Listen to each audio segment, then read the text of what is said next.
You ever notice how people walk around like they've got it all figured out, Heads held high, eyes glued to screens, hearts empty but pockets full. They laugh loud, talk fast, and pretend they're not breaking inside. They wear their schedules like armor and call it success. But deep down, behind all that noise, there's this hollow echo, this aching question no one wants to say out loud. Where is it? That thing, that feeling, that presence. You want to find something, right? Something deep, something untouchable, something the world can't give and certainly can't take away, but you're looking in the wrong places. You're chasing noise, applause, flashing screens, dopamine hits disguised as purpose. You think presence means activity. You think God's presence will come crashing through the ceiling like some dramatic movie scene. But no, it's not how it works. It's not how he moves. He doesn't need a megaphone. He doesn't need a stage. He whispers while you scream and you miss him every time. He hides in the stillness. Not because he's shy, oh no, not that. It's because he knows where the true seekers go. He knows most people won't make it past the silence. Most people are allergic to it. Silence makes people fidget, makes them feel naked, makes them face themselves, and that's terrifying. But that's exactly where he's waiting. In the quiet, in the moments before your thoughts begin to spiral, in that second between your breath and your next excuse. But what do people do instead? They scroll, they post, they pretend. Because silence is uncomfortable and stillness feels like failure in a world that glorifies hustle. But stillness is sacred. It's not a lack of motion. It's a presence of depth, a presence that doesn't scream for attention but shakes your bones from the inside out. You don't feel it on the surface. It's not goosebumps and glitter. It's not a highlight reel. It's not even always peaceful. Sometimes it's unsettling, because when God shows up, he doesn't come to entertain. He comes to expose. He comes to strip away. He comes to remind you that you've been playing with shadows while ignoring the light. You see, finding his presence isn't about learning something new. It's about unlearning the lies, the ones you picked up from broken people, the ones whispered in your childhood, the ones tattooed on your self-worth by the world's crooked standards. His presence doesn't validate your ego. It confronts it. It doesn't feed your fantasies. It destroys your illusions. That's why most people don't want it. They want blessings without burden. They want comfort without confrontation. But presence? His presence is a fire. And fire burns. Fire purifies. Fire hurts before it heals. So when you say you want to find God's presence, ask yourself, do you really? Do you want the truth, or just another beautifully wrapped lie that keeps you numb? Because his presence will pull you away from what you thought mattered. It'll silence the voices you've been chasing for approval. It'll collapse the stage you built to be seen. It doesn't care about your performance. It sees right through it. It calls you back to the parts of yourself you abandoned just to survive. It resurrects what you thought was dead, but not before. It buries your idols. Not before it breaks your pride. Not before it shows you that everything you thought you needed was just noise in a cheap disguise. And oh, how we love our noise. We dress it up, we justify it, we call it productivity, progress, passion. But it's just noise. It drowns the whisper. It drowns the presence. Because if you really wanted him, you'd learn to sit in silence long enough to hear him. But you won't. Most won't. They'll run back to the chaos, back to the comfort of distractions. Because silence reveals things. It shows you who you've become. And that's not always pretty. But that's where he's hiding. Not behind a sermon, not in a song, but in the silence between your excuses. In the stillness between your lies. That's where presence begins. Not in a crowd, not in applause, but in a whisper no one else can hear. A whisper that rattles your soul while the world keeps screaming. So go ahead, keep looking, keep chasing noise, or stop. Just stop. Sit in it. Sit in the discomfort. Sit in the stillness. Let it suffocate your ego. Let it expose your wounds. Let it tear down your mask. That's when he shows up, not with a bang, but with a breath, not with a spotlight, but with a shadow that follows you into every room, reminding you of the silence you've been running from all along. You walk around thinking presence is a place, a location, a temple, a church, a holy building with stained glass and scripted prayers. That's cute. That's comfortable. That's controllable. But presence, it's not a GPS coordinate. It's not tied to bricks and stained glass windows. It's not sitting behind a pulpit waiting for you to dress nice and behave. No. Presence follows you into the filth, into the mess, into the places you don't want anyone to see, into your car at 2 a.m. when your thoughts are louder than your engine, into your bathroom mirror when you can't even recognize the person looking back at you. That's the presence no one preaches about.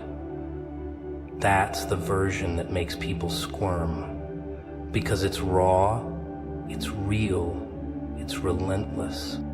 People want a God that visits, not one that stays. One that drops by for a miracle, but doesn't move into the chaos of their inner world.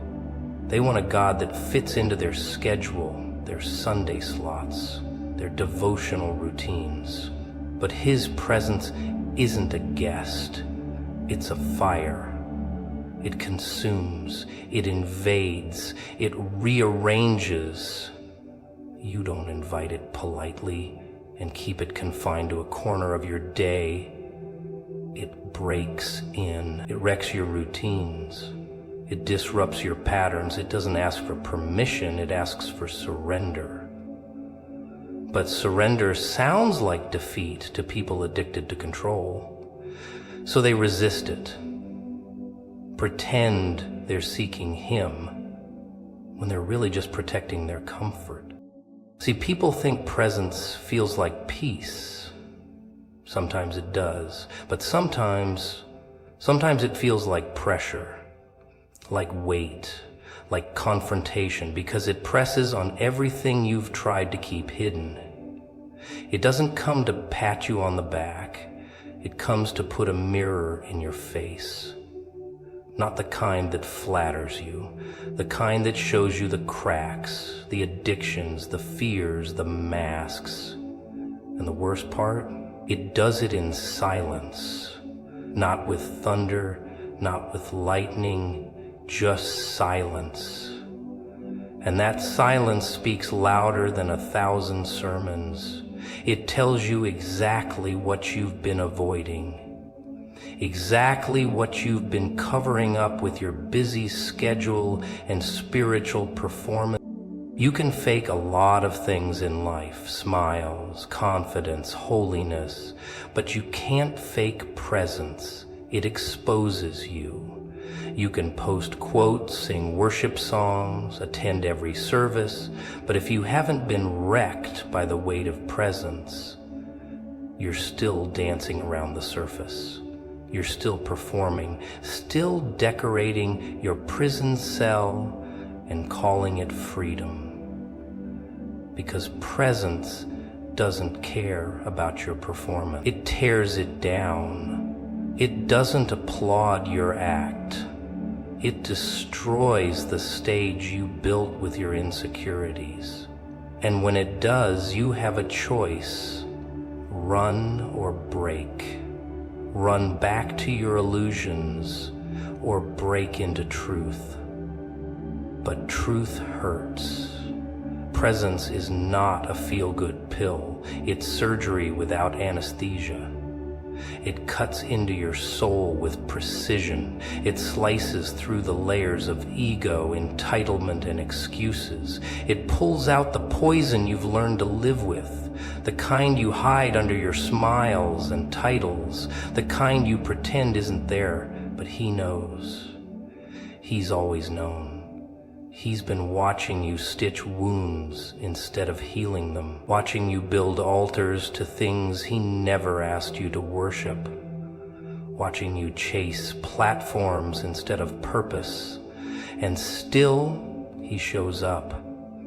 In the mess, in the madness, in the moments you've convinced yourself you're unworthy. Because presence doesn't play by your rules.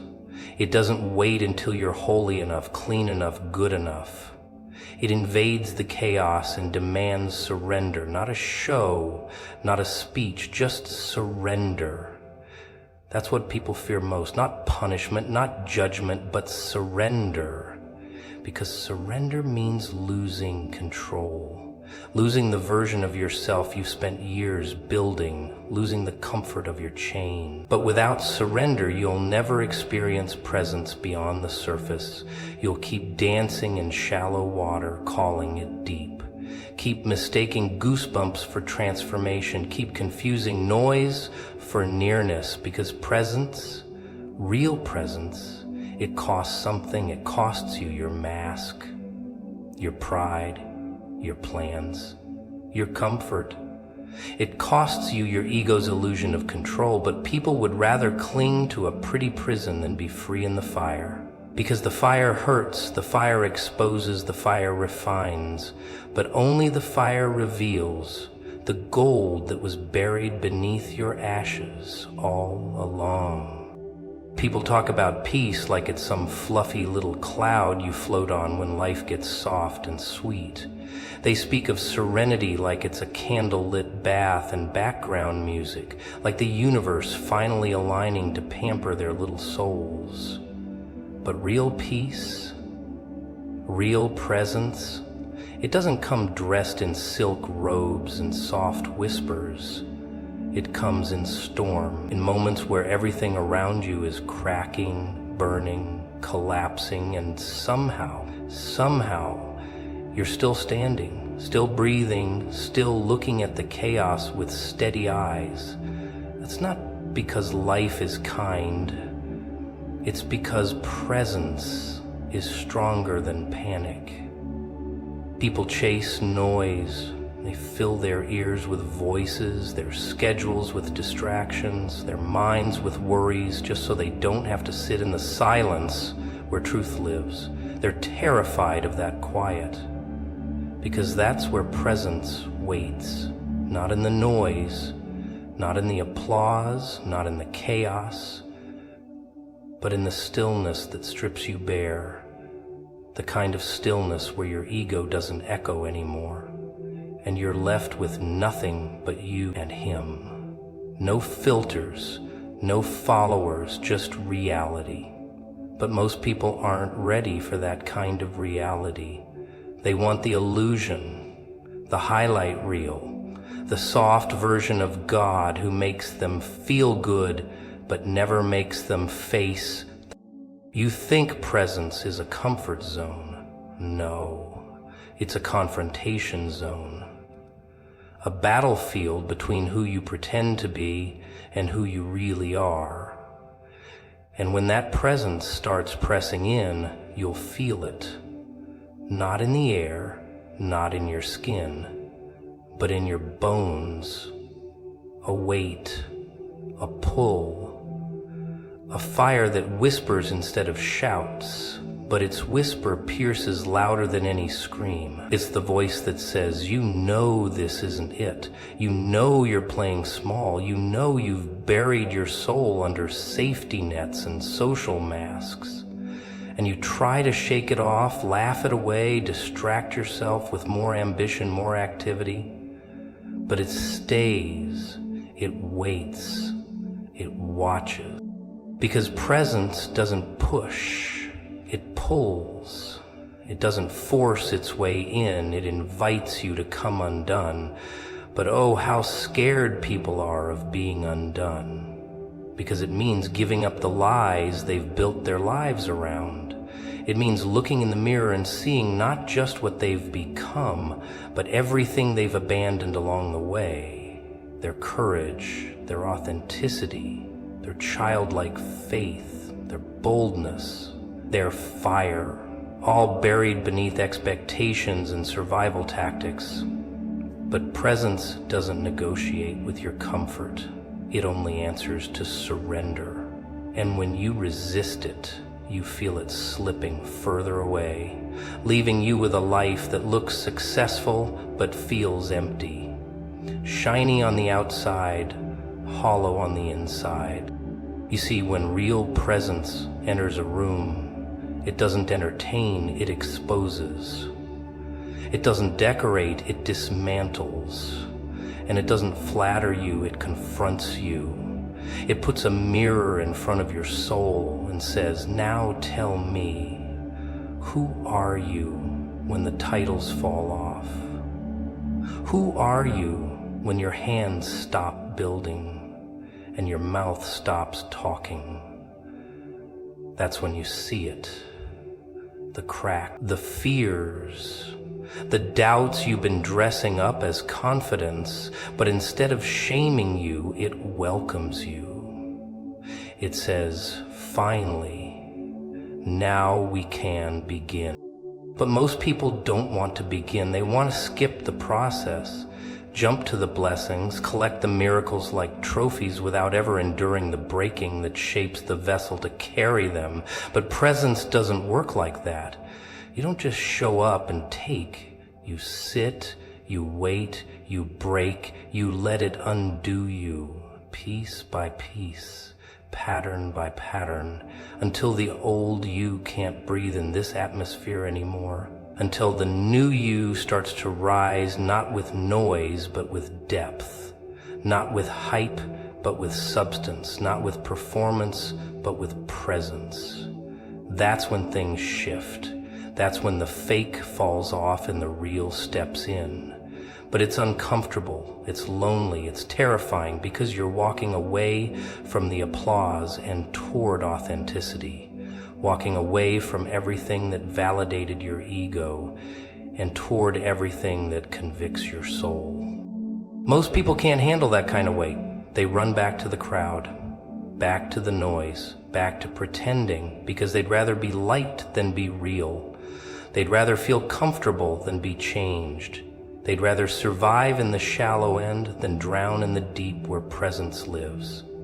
But the ones who stay, the ones who sit in the silence, the ones who let it burn through them, those are the ones who carry something different. You see it in their eyes, you hear it in their voice, you feel it when they speak. Not noise, not hype, just presence. Real, raw, unshakable presence. The kind you can't fake. The kind that reminds you this isn't about feeling better. It's about becoming real. They say people want peace, but what they really crave is control. They want their little ducks in a row, everything predictable, manageable, safe. They pray for peace, then panic the moment the script doesn't go their way. Funny, isn't it, the way they scream for freedom, but shiver when life stops obeying their rules. You see, peace isn't found in a perfectly arranged plan. It's not some well-organized calendar or a 5-year checklist with neatly labeled dreams. Peace, real peace, comes when you let go of the illusion that you're the one driving the universe, when you stop clenching your fists around outcomes and finally admit you never had the wheel in the first place. You were just holding a toy steering wheel, pretending to be in control while the storm raged on outside your window. It's amusing how people try to negotiate with the divine as if they're partners in some corporate merger. I'll do this if you do that, as if heaven responds to ultimatums. They call it faith, but it's really fear wearing a mask. Fear of not being in control, fear of letting go, fear that if they surrender, everything will fall apart. But what they don't see is that everything's already falling apart, just slowly, quietly, like a beautiful decay underneath the surface of their glitter-coated lives. They decorate their prisons and call it progress. They stuff their anxiety into pretty routines and call it success. But deep down they know, oh, they know, that nothing they're building is solid. It's all sand, and when the waves come, it'll crumble. That's why presence matters. That's why trust matters. Because without it, they're just actors rehearsing lines in a play no one's watching. People keep asking, how do I find peace, as if it's hiding behind a self-help book or a weekend retreat. They try yoga, incense, digital detox, therapy, journaling, but never silence, never stillness, because stillness reveals what noise keeps hidden, and what's hidden, all the stuff they're afraid to feel. The pain they never processed, the anger they dressed up as ambition, the guilt they buried under goals. Stillness doesn't soothe you. It strips you. It unearths the things you tried to bury beneath busyness. But that's where the breakthrough lives, in the space between the chaos and the calm, that awkward and between, where everything feels exposed, uncertain, raw. That's where presence shows up, not in the comfort, in the chaos. And here's the thing, they want peace without pruning. They want healing without hurting, growth without grief. But it doesn't work like that. You don't get stronger by avoiding the weight. You grow when you face the heaviness, when you stop trying to escape and start learning how to stand. You want peace? Then you have to break before you build. You have to be emptied before you're filled. You have to let go of everything you think you are, everything they told you to be, everything you've clung to like a lifeline, and fall into the unknown, fall into the hands that don't show you the full plan but ask you to walk anyway. And that's terrifying, isn't it? To trust something you can't see, to follow a voice that doesn't scream, to believe there's purpose in the pause, meaning in the mess, order in the chaos. They keep chasing signs, looking for confirmation, begging for certainty. But what if the silence is the sign? What if the stillness is the signal? What if you're not lost? You're just being led differently now. Not with a spotlight, but with a whisper. Not with a map, but with presence. But again, people don't like that. They want God to operate like customer service. Clear instructions, fast results, no confusion. But presence doesn't operate on your terms. It disrupts, it reorders, it deconstructs everything you built without Him so He can rebuild it with purpose. And yes, that rebuilding is slow, it's painful, it's lonely, but it's real. They say when you put trust in divine timing, everything falls into place. But what they don't tell you is, before it falls into place, it often falls apart. Before clarity, there's confusion. Before peace, there's pressure. Before calm, there's chaos. That's the pattern. That's the paradox. That's the part people skip in their Instagram quotes and feel-good sermons. But that's the part that shapes you. The furnace, the wilderness, the silence. That's where you find out what you're really made of. Not when things are easy, but when everything you thought was certain starts slipping through your fingers.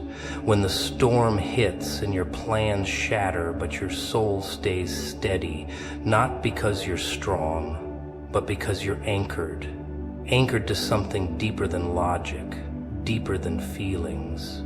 Anchored to present, anchored to trust, anchored to something that doesn't need to explain itself to be true. They always say you'll know it when it's right. Funny how people trust their gut when it comes to shopping for shoes, picking a song, or deciding what topping to put on a pizza. But when it comes to trusting God, suddenly their instincts get foggy. Suddenly they need proof, signs, validation from 15 different directions, a motivational quote, a podcast, and maybe even a spiritual TED Talk. As if the creator of the universe needs to speak in subtitles just because they've grown deaf in the noise they've created. But that's the trick, isn't it? The noise, the distractions, the mental circus they keep performing in.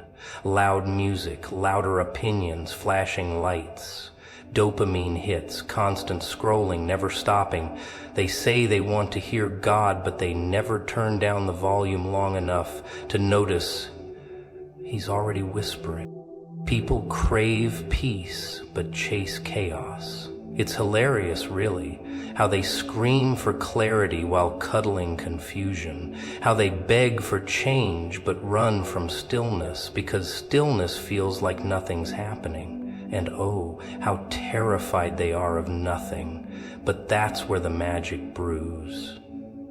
In the silence, in the slow, in the awkward pauses that feel like eternity. That's where trust gets tested. That's where faith stops being a performance and starts being a posture. But no, they want the fast track. They want lightning bolts, burning bushes, divine skywriting.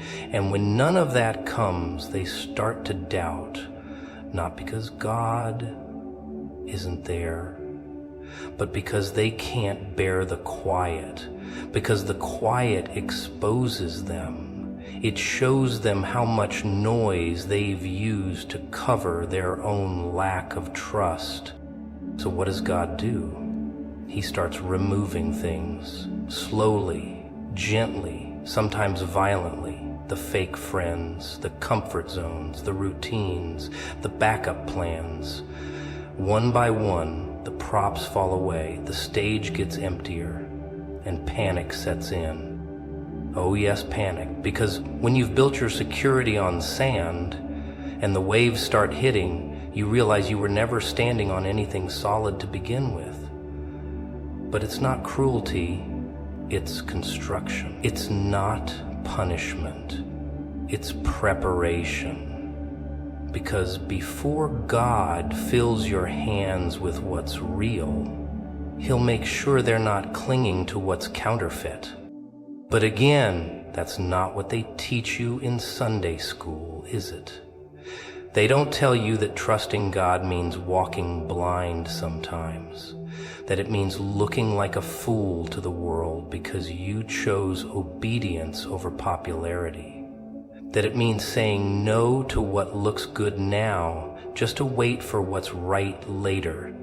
They don't tell you about the tension, the intention, the part where you are not where you were, but not yet where you're going either. That blurry space where you can't explain what you're doing, but you know deep down You're being led. And even when it doesn't make sense, even when it hurts, even when it's lonely, you keep walking. You keep trusting. Because somewhere inside, something whispers, there's more. And people will call you crazy. They'll mock your choices, question your sanity, laugh at your faith. Because they measure progress in paychecks, popularity, and possessions. But you measure in peace, in alignment, in divine timing. While they're chasing success, you're chasing presence. While they're climbing ladders, you're walking on water. Not because you're fearless, but because you've learned that fear isn't a reason to stop. It's a sign you're on sacred ground. And every step feels risky, every choice feels heavy, but you take them anyway, not because it's easy, but because it's worth it. And that's the shift, isn't it? When you stop asking for permission to trust God, when you stop needing confirmation from people who don't even understand your calling, when you stop waiting for circumstances to be perfect before you move, that's when everything changes. That's when trust becomes your oxygen. That's when the chaos doesn't rattle you anymore, because now you're rooted, not in what you see, not in what you feel, but in what you know deeply, unshakably. You start realizing that trusting God isn't some one-time decision. It's a lifestyle, a rhythm, a rebellion against the system that told you to play it safe. You start seeing that every delay was protection, every rejection was redirection, every detour was divine. And even though it still hurts, even though it still confuses you, even though you still wrestle with doubt, you keep walking. They always say patience is a virtue, but let's not kid ourselves. Most people don't want patience. They want a shortcut in a gift box with glitter and a bow. They want prayers answered in 30 seconds or less, as if God runs a fast food counter. They kneel, they whisper their desires, and then they check their watches like he's on some cosmic schedule. And when it doesn't happen on their timeline, the panic begins. The doubt creeps in. They start negotiating, complaining, begging, sometimes even threatening, because humans aren't wired for waiting anymore. They're wired for instant. Tap a screen, get a hit of dopamine. Click a button, get a delivery. But God, he doesn't play that game. He operates on silence, stillness, and suspense. He hides the answers just long enough to see who's watching closely and who's walking away. That's the cruel comedy, isn't it? People think waiting is punishment, but it's the preparation, it's the furnace where your fake strength melts away and what's real rises. It's the testing ground where your ego dies and your soul wakes up. But of course, no one wants to hear that. No, they want results. They want miracles without process, growth without pressure, success without sacrifice. So when they find themselves stuck in the in-between, not quite where they were, but nowhere near where they're going, they start losing their minds. And that's where God smiles, because that's when he starts showing you who you really are. See, when everything's working in your favor, it's easy to talk about faith. Easy to lift your hands, wear the smile, post the quotes. But when everything goes quiet, when nothing's moving, when all doors stay shut, that's when faith becomes a weapon, not a decoration. That's when you start to see what's been growing underground. Because while you've been pacing and panicking, God's been planting things you can't even see yet. And he's a master gardener. He knows how long it takes for roots to grow before fruit shows. But you keep digging up what he's trying to grow just to check if it's working. And then you cry about delay. Isn't that hilarious? But that's the beauty of the delay. It exposes your trust issues. It reveals your idols. It pulls back the curtain and shows you just how much of your so-called faith was really just comfort in disguise. You thought you trusted God, but really you just trusted routine. You thought you had peace, but really you had control. And when he strips that away, when nothing makes sense and your hands are empty, now the real choice begins. Will you still walk even when the path is blurry? Will you still obey even when your heart is breaking? Will you still praise even when your prayers echo back like silence? That's where transformation happens. Not in the spotlight, but in the shadows. Not on stages, but in silence. God doesn't build warriors in comfort zones. He builds them in waiting rooms. He sharpens them in the seasons that feel like punishment, but are actually preparation. And while you're busy crying over what's not happening, He's smiling over what's forming. Because the delay doesn't mean denial, it just means design. It means timing. It means your blessing is bigger than your vision, and He needs to stretch your capacity before He can pour it out. But no one tells you that, do they? No one prepares you for the emotional whiplash of trusting God. One day you're full of fire, the next you're a mess on the floor. 1 minute you're declaring promises, the next you're questioning if He even hears you. That's the real journey.